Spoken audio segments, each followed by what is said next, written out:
Well, first of all, we're here with the Giving Tree Band. These guys have done a few shows in our area. They're a favorite around here. What can you tell us about how you arrived at the name the Giving Tree Band? It definitely is inspired by the book, and we kind of thought the book, had a lot of symbolism that worked for us on multiple levels. Obviously, a lot of our music has been acoustic over the years. It's evolved to include a lot of electric instrumentation. But then you look at Shel Silverstein's life, and he was a Renaissance artist, and he was a Chicagoan, and wrote songs for a lot of artists that my brother E is inspired by, like Waylon Jennings, and who else did that song? Johnny Cash, Dr. Hook and the Medicine Show. Yeah. Primarily Dr. Hook. He wrote a lot of and the song that was really famous by Johnny Cash is Boy Named Sue. That's a Shel song. So not only was, do most people know him as this great poet, but he was also a musician and songwriter. So there's a lot of layers to the book as an inspiration. Well, how would you describe your band to a new listener? I don't know, that's tricky. I think the band has kind of taken on a lot of different forms over the years, and people who have known the band since the beginning have seen a lot of different styles of music and a lot of different stuff. And I think we kind of keep revolving around this acoustic theme, but we have done full-on electric rock shows that are just distorted guitars and several different keyboards, and all sorts of stuff. And I think we just, I think it's just really, it's a band's band. It's like kind of like a classic vintage style project where, it's kind of all the chips are in the pot and you just go for it. And you try to make whatever sound you can with whatever's around, and it's like, we live together and we work together, and so we're just trying to always get better gear and always put the money back in, and sometimes it's like what you play on is what's around and what's there, and what you make your music with is what's available. And I think that it becomes sort of really the only thing I think of is just like a vintage style of music, vintage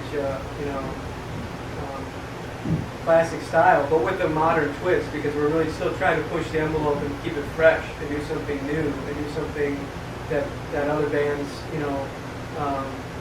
maybe not all bands are doing, because a lot of these styles I think are very popular, but we try to put our own spin on it without forcing things, and really just, I guess, being true to the songs. And sometimes the songs come out and they're bluegrassy, and sometimes they come out and they're just like a rock and roll Tom Petty type song, and sometimes they're country, and sometimes they're Beatlesque, and we just try to do sort of a song.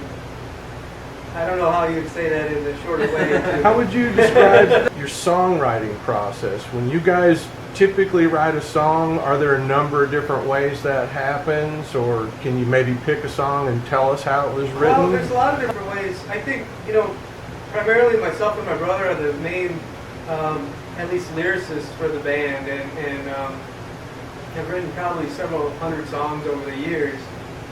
Not all of them gems, and not all of them make it to get played for the rest of the guys, but I think that one of the things that happens is some of the songs, we were talking about this earlier, about this new song that we've just been working on, that kind of came to me in a dream.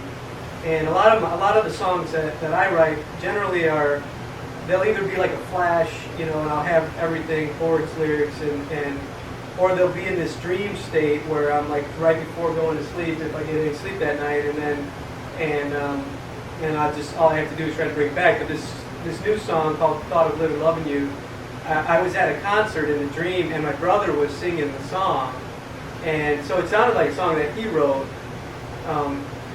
But all I had to do was come back with those words from the dream and bring them back, when I woke up, and I did at least enough of them to craft the rest of the song, and I played it for him, and And he was like, yeah, that sounds like a song I wrote. And I was like, yeah, in the dream you were singing it. You In the know? dream you were, huh? Yeah, so, but lately we've been really collaborating with everybody on, on everything in terms of like, even lyrical content, because sometimes it's like one guy says, hey, change this word to this word, and it's really, might speak a little bit more. And a lot of times it's like, yeah, definitely, and then other times maybe not. You're like, well, I felt it like this, and they're like, I see that. Let's go with the original. But it's nice to bounce ideas off of everybody. And Todd and I have been doing a lot more collaborative writing, and I feel like, it's taken us to some lyrical spots that we probably otherwise wouldn't have been able to reach on our own. Speaking of that, what kind of democracy do you have with your band when it comes to decision-making processes? And I mean, you guys live together, and how do you handle all the decision-making with a band like that? Me?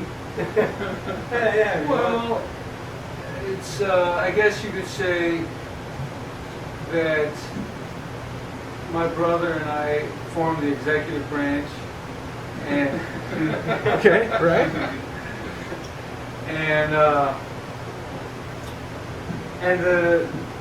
the other guys would be the House of Representatives, to help bring things to the table, and But I guess my brother and I provide the leadership in the democracy. But generally speaking, if 3 or 4 out of 5 want to do something or don't want to do something, most likely that'll be the direction that we go. So everybody gets heard, and Yeah, that's yeah. good.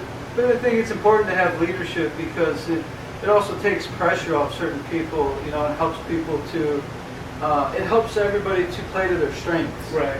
I think that's just the main thing with our group is just trying to identify, what people are naturally good at, and trying to help them to be that, to use that for the good of the whole.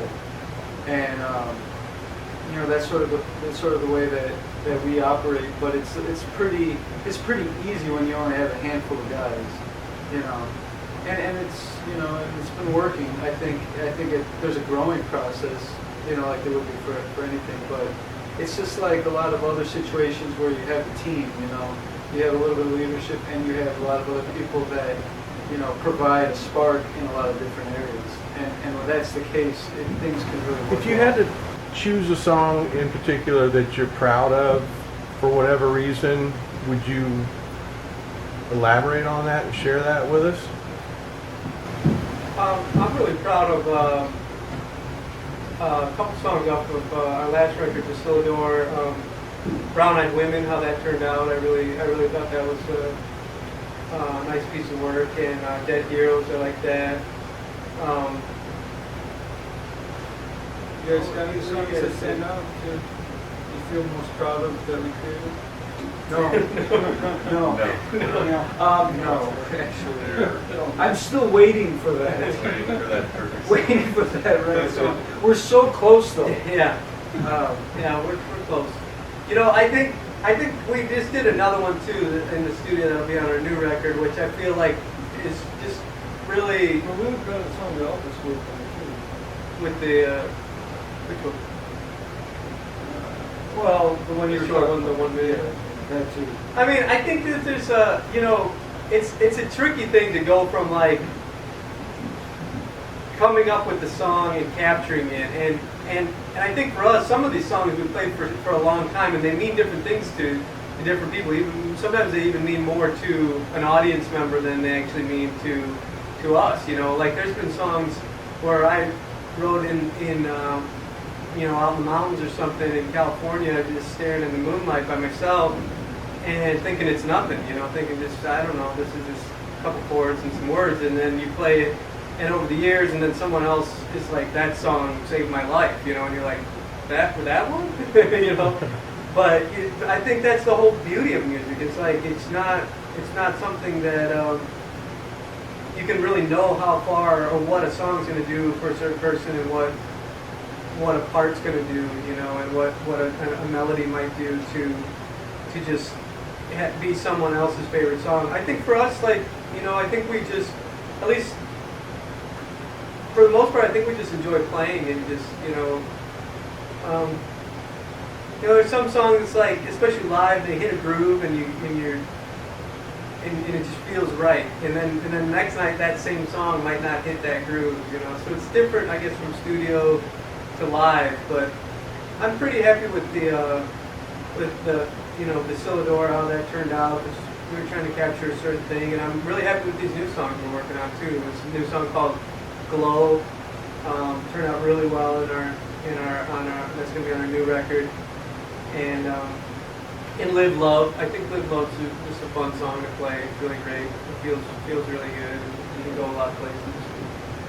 I think for me, I think more time would have to pass before I, could know which ones really continue to resonate with you. Because it seems like when you're writing and arranging and then recording, whatever you're working on, that's the only song that exists, is that one. So it's the thing you're most inspired by, you're most excited about, you're most plugged into. And then when it's done and you've got it and you arrange it to perform or something, and then it just kind of, you move on to the next thing, So it's, after a while you don't even realize that you may have forgotten more songs than you remember.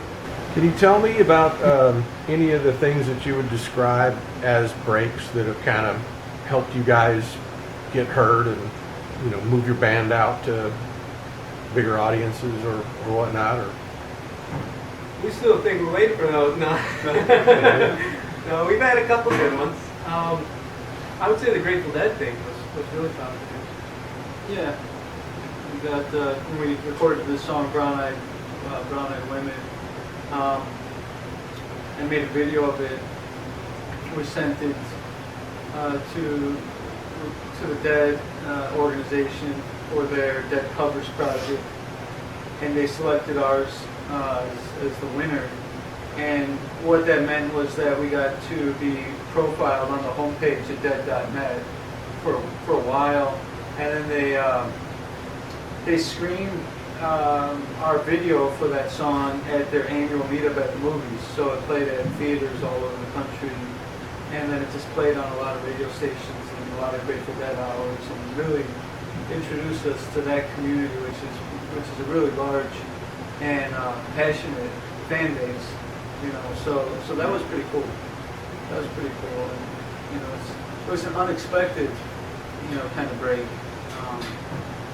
But there's been a lot of little things like that have been unexpected. And, you work real hard to try to get certain things that you think will help you, and then some other things happen and take you in a different direction. The other thing was the Edward Sharp. Yeah, we got the tour with Edward Sharp for a little while last year in 2013. That introduced us to another kind of audience as well. And they invited us to play their circus show out in LA, which was really neat because we were the only non-LA band that was there. So it was really, we really felt honored and privileged to be there. And it was a really cool concert that they did. So we were really happy to be part of it. And they're just a great band, a great group of people. We're just lucky to know them, and have that little bit of support from them. It's pretty cool too. nice. Well, to wrap up, what would you tell somebody who's getting started in the business, or a young kid who wants to kind of do the same thing? What is your advice to people who are new to the game or young and just starting out? I would say, make sure you love it, because when you do what you love, you're going to be called to do it, and you can't say, no, I don't want to. That's kind of the whole point of doing what you love. And know, really, like I said before, that it's not about you. If it's about, I think maybe at the beginning you can get by with just trying to chase your dream, which is important. But as it goes on, you start to see that it's something that is there to, I think the greater artists realized that it was something that was there to bring joy to other people. And that's, I think, what still drives us, is that it brings joy to other people. Awesome. Well, thanks, guys. Great interview. It was good chatting with you.